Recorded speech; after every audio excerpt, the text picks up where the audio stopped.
Have you ever heard a motivational speaker in real life or on YouTube?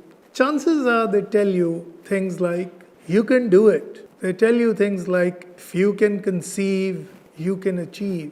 Chances are they tell you, we only use 5% of our brains and 95% of our brains has still to be used. And they spout out so many other nonsensical things without any evidence to back themselves up. They'll tell you stories of their own success or failure. They'll tell you stories of other people's lives where X achieved this and Y achieved that. What is the truth? The truth is, as I said, there is no basis to most of their claims. And most of their work is based around the fact that we mostly like to believe what they're telling us. So as a result, an industry has developed, an occupation has developed called motivational speaking. These people talk to others and tell them that they can achieve great things. Unfortunately, most people who are in fact not very successful are the followers of such motivational speakers. A motivational speech makes you feel very good in the short term. The promise seems to be great. It seems to be the answer to all your problems, the solution to all your difficulties, when in reality, acting upon their advice could be sometimes very dangerous. I know of so many people who have suffered because of following motivational speakers' advice. One of the great hoaxes in motivational speaking is a book called The Secret. The Secret proposes a strange law of nature called the law of attraction. This so-called law of attraction proposes that we attract our fate.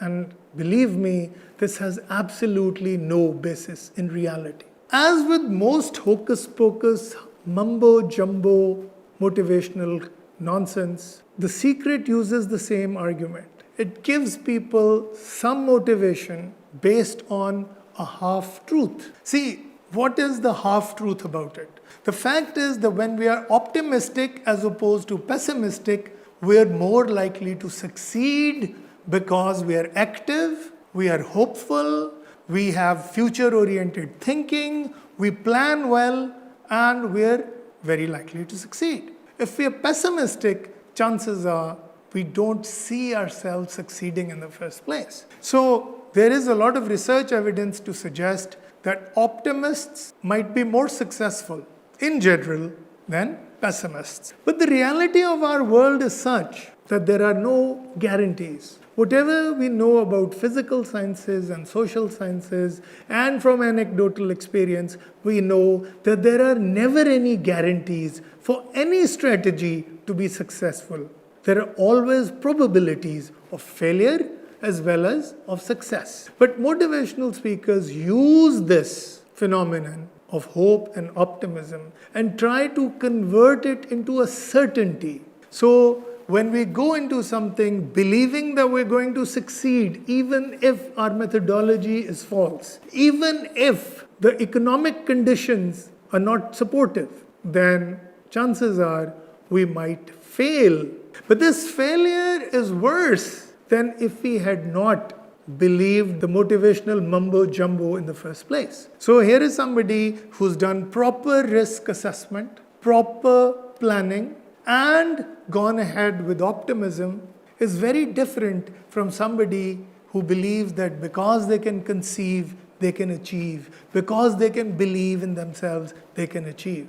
I give a simple example to my students. You want to move the wall of your room to 10 feet away from its current place. So you decide that you can do it. And you also decide that you alone might not be able to push that wall 10 feet away, but with great teamwork and with great leadership, you would be able to push that wall 10 feet away. So you invite 20 of your friends and they join you in pushing against the wall.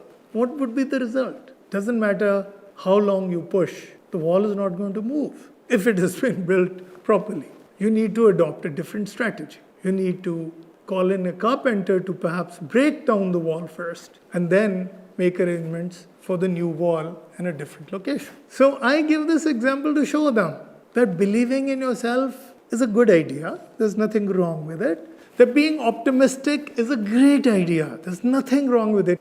In fact, it's going to improve your chances of success. But if you think that you just believing in yourself would ensure or would guarantee results, you're in for a rude shock. Similarly, let's say that you have planned really well, that you have in fact made all the necessary preparations in terms of risk assessment and in terms of being optimistic and examining the whole financial situation and so on.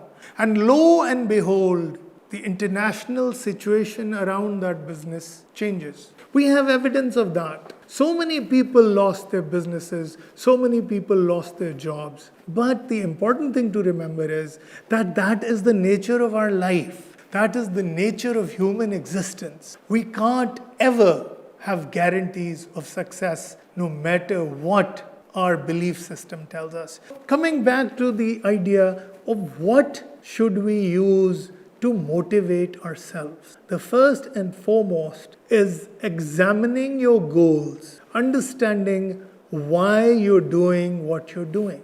Then looking at your own aptitudes and talents. First being clear about your goals. Sometimes you discover for you to choose that goal. An example I could give you was what happened to businesses when in March 2020 the coronavirus struck Pakistan. Many businesses that were working very well collapsed. Many small industries that were so dependent on the inflow of cash on a regular basis had to be shut down.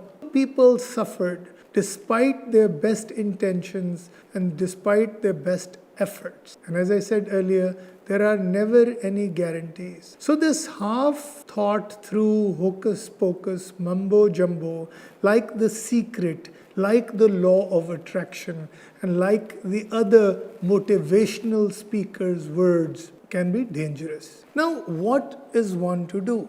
One strategy, as I told you, was to actually examine your goals. The other one is to actually create a vision that is very, very compelling. How do you do that? Since the goal for long-term happiness is not an intrinsic drive, is not an instinct-based phenomenon, it is hard to keep it going consistently over a period of time. So one needs to remind oneself constantly of one's vision.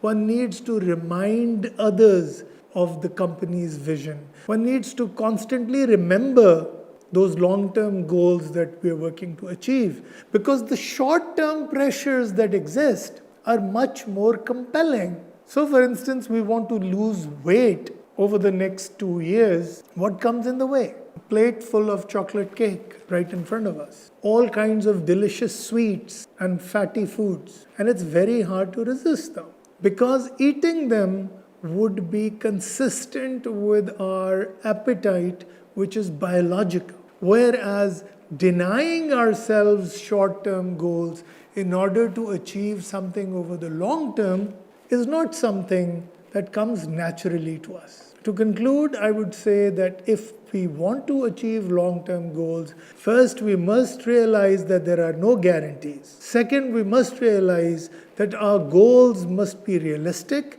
and they should make sense to us. Third, we should work not only very hard, but also remember why we're doing this. We must articulate our vision in the most elaborate terms. We must visualize our end product, our end goal, and then we might, and only might, succeed. Because remember, there are no guarantees.